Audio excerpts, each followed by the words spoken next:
జనగణన ప్రారంభమైంది. ఇంటింటికి వెళ్లి నెంబర్లు వేస్తున్నారు అధికారులు.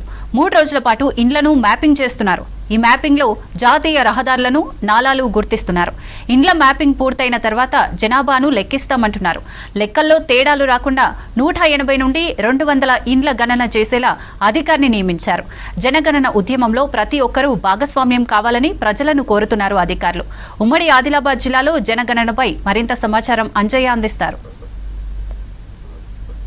ఉమ్మడి ఆదిలాబాద్ జిల్లాలో జనాభా గణన ప్రారంభమైంది. ప్రధానంగా ఉదయం నుంచి ఎవరైతే ఎన్యూమరేటర్స్ ఉన్నారో వారందరూ ఉమ్మడి ఆదిలాబాద్ జిల్లాలోని కొమరంభీం జిల్లా, ఆదిలాబాద్ జిల్లా, నిర్మల్ జిల్లా ప్రతి గ్రామంలో ఎవరైతే గణన చేసే అధికారులు ఉన్నారో వారందరూ కూడా వారికి కేటాయించిన గ్రామాలకు వెళ్తున్నారు. వాళ్ళకి కేటాయించిన ప్రాంతంలో ఎన్ని ఇండ్లు ఉన్నాయి ఆ ఇంటికి నెంబర్లు వేస్తున్నారు. ఈ విధంగా ఇంటికి నెంబర్లు వేస్తూ హౌసింగ్ మ్యాపింగ్ చేస్తున్నారు. ఈ విధంగా ఏదైతే ఉమ్మడి ఆదిలాబాద్ జిల్లాలో 3 రోజుల పాటు, ఈ రోజు నుంచి 3 రోజుల పాటు కొనసాగుతుంది. ఆ తర్వాత ఏవైతే మ్యాపింగ్ చేసిన ఇండ్లు ఉంటాయో ఆ ఇంటికి వెళ్ళి అక్కడ అధికారులు ప్రత్యేకంగా ఆ కుటుంబంలో, ఆ ఇంటిలో, ఆ కుటుంబంలో ఎంతమంది ఉన్నారు, ఉన్నవారు ఎంతమంది, అదేవిధంగా ఎవరెవరు ఉన్నారనే అంశాన్ని కూడా లెక్కలు తీస్తారు. ఈ సందర్భంగా ముఖ్యంగా ఏవైతే ఇండ్లకి మ్యాపింగ్ చేస్తున్నారో ఆ ఇంటికి ఒక హౌసింగ్ HLB అనే ఒక నెంబర్ ఇస్తున్నారు. ఒక ఎన్యూమరేటర్కి ప్రధానంగా 180 నుంచి 200 ఏదైతే ఇండ్లను కేటాయించడం జరిగింది. ముఖ్యంగా ఒక 800 జనాభాను లెక్కిస్తారు. అయితే ఎట్లా కొనసాగుతుంది, ఏ విధంగా కొనసాగుతుంది అనే అంశంపై మనతో మాట్లాడడానికి అధికారులు ఉన్నారు. వారిని అడిగి తెలుసుకుందాం. సార్, జనాభా గణన ఎట్లా కొనసాగుతుంది? కేంద్ర ప్రభుత్వము తీసుకున్నటువంటి ఏదైతే భారతదేశ జనాభా గణన అనే ప్రక్రియ ఈ రాష్ట్రంలో ఈ రోజు నుంచి ప్రారంభమైంది. అయితే ముందుగా మేము అందరం కూడా ఎన్యూమరేటర్లము, సూపర్వైజర్లు అందరూ కూడా ఈ యొక్క మాకు కేటాయించబడినటువంటి బ్లాక్లో ఎన్ని హౌజెస్ ఉన్నాయనేటువంటిది ముందుగా గుర్తిస్తున్నాము. హౌజెస్ అంటే అన్ని కట్టడాలు వస్తాయి దీంట్లో. హౌజెస్ కానీ, లేకపోతే కొట్టం కానీ, లేకపోతే టెంపుల్స్ కానీ, ఇవన్నీ కూడా మేము గుర్తిస్తాం. దీనికి 3 రోజులు కేటాయించడం జరిగింది. ఈ 3 రోజుల్లో ప్రతి ఇంటికి మేము గుర్తించి నంబరింగ్ ఇస్తాం. సో దీంట్లో అన్నీ వస్తాయి. మ్యాపింగ్ చేస్తాము.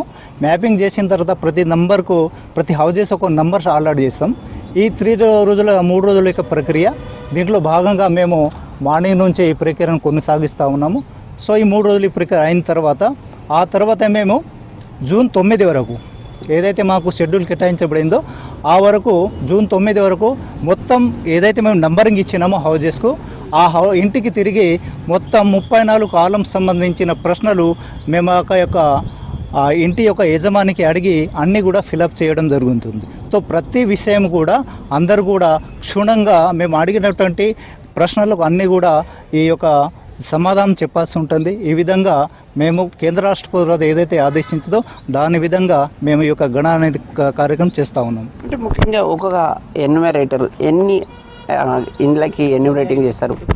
దాదాపు ఒక 120 ఇండ్లు, లేకపోతే 800 పాపులేషన్ వరకు ఒక ఎన్యూమరేటర్ పని చేయొచ్చు. అది తక్కువ కూడా కావచ్చు. ఆ విధంగా మేము కేటాయించడం జరిగింది కాబట్టి ఆ విధంగా మేము 800 పాపులేషన్ వరకు మేము ఒక ఎన్యూమరేటర్ పని చేయడానికి ఉంది. ఇంకా టెంపుల్స్ను కూడా గుర్తిస్తామని చెప్తున్నారు కదా, ఎట్లా గుర్తిస్తారు, ఏ విధంగా గుర్తిస్తారు? ఆల్రెడీ మాకు ఇచ్చినటువంటి బ్లాక్లో ఒక మ్యాపింగ్ ఇచ్చిండ్రు. మేము దాదాపు ఫీల్డ్లో మేము తిరుగుతున్నాము. దాంట్లో ఎక్కడైనా టెంపుల్ వస్తే ఆ పాయింట్ ఎక్కడైతే టెంపుల్ వస్తుందో దాంట్లో మ్యాపింగ్ వైజ్ చూపిస్తే దాన్ని కూడా ఒక నెంబర్ అనేది ఇస్తాం. అంటే టెంపుల్స్కి ఏ విధమైన నెంబర్ ఇస్తారు? అదేవిధంగా మిగతా ఏవైతే నేషనల్ హైవేస్ కానీ మిగతా ప్రాంతాలకి ఎట్లా నెంబరింగ్ ఇస్తారు? కామన్గా నెంబర్ ఇస్తాం. ఇప్పుడు మామూలుగా అయితే నెంబరింగ్ అనేది అన్నిటికీ ఒకటే రకంగా ఉంటుంది.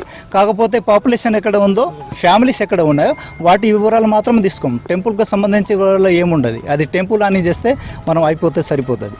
కొన్ని ప్రాంతాల్లో గతంలో నివాసం ఉండి ఇప్పుడు నివాసం లేని ప్రాంతాలను ఎట్లా గుర్తిస్తారు? నివాసం అంటే అక్కడ హౌజెస్ ఉంటే దాన్ని గుర్తిస్తాం. తప్పకుండా కట్టడం అని ఉండాలి, హౌజెస్ అనేది ఉండాలి. ముఖ్యంగా ఏమైనా డ్రైనేజెస్ కానీ నేషనల్ హైవేస్ని కూడా గుర్తిస్తారా? తప్పకుండా. ఇప్పుడు మాకు కేటాయించినటువంటి ఆ యొక్క బ్లాక్లో మ్యాపింగ్ లోపల ఇప్పుడు హౌజెస్ ఏదైతే చిన్న రోడ్స్ కానీ, హైవేస్ కానీ, చెరువు కానీ, ఇంకేమైనా రాని అవన్నీ కూడా దాంట్లో మనం సూచించడం జరుగుతుంది. ఈ సందర్భంగా మీరు ఏదైతే గణన కోసం వెళ్తున్న సందర్భంగా ఏమైనా సమస్యలు ఉన్నాయా? ఇప్పుడు ఎండాకాలం కాబట్టి ఎండ తీవ్రత చాలా ఉంది కాబట్టి ఎండలో మేము సర్వే చేయడం చాలా ఇబ్బందిగా ఉంది. సో ఇది ఒకటి ఇబ్బందిగా ఉంటుంది, వేరే ఇబ్బంది ఏం లేదు. కాకపోతే పబ్లిక్ కూడా కొంచెం అవేర్నెస్ కల్పించారు.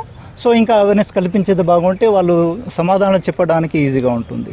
ముఖ్యంగా ఏవైతే ఒకే ఇల్లు 2 సార్లు నెంబరింగ్ చేయకుండా అట్లాంటి లోపాలు సరిదిద్దే విధంగా ఏమైనా చర్యలు చేపడతారా? ఖచ్చితంగా ఒక ఇల్లు 2 సార్లు వచ్చే అవకాశమే లేదు. ఇంకోటి మిస్సింగ్ అయ్యే కూడా అవకాశం లేదు. ఎందుకంటే ఆల్రెడీ మేము ఫీల్డ్లో ఆల్రెడీ బ్లాక్ వైజ్గా దానికి మేము మొత్తం సెట్ చేయడం జరిగింది కాబట్టి ఒక ఇల్లు మిస్ అయ్యడానికి లేదు, ఇంకో ఇల్లు డబుల్ రావడానికి అవకాశం లేదు. 3 రోజుల తర్వాత ఏదైతే హెచ్ఎల్బి ఏదైతే లిస్టింగ్ మ్యాపింగ్ చేసిన తర్వాత ఏదైతే కౌంటింగ్ చేస్తామని చెప్తున్నారు, గణన చేస్తామని చెప్తున్నారు, ఎట్లా చేస్తారు? ఇప్పుడు 3 రోజుల తర్వాత ఏం చేస్తాం, house to house number 1 house నుంచి మేము స్టార్ట్ చేస్తాం. స్టార్ట్ అయిన తర్వాత ప్రతిదీ కూడా ఏదైతే మాకు కాలమ్స్లో క్వశ్చన్స్ అడగడం జరిగిందో దాంట్లో 34 క్వశ్చన్స్ ఉంటాయి. ఆ క్వశ్చన్స్ మేము అడగడం జరుగుతుంది. సో దాంట్లో అన్నీ కూడా ఇంటికి సంబంధించిన అన్ని వివరాలు దాంట్లో ఉంటాయి.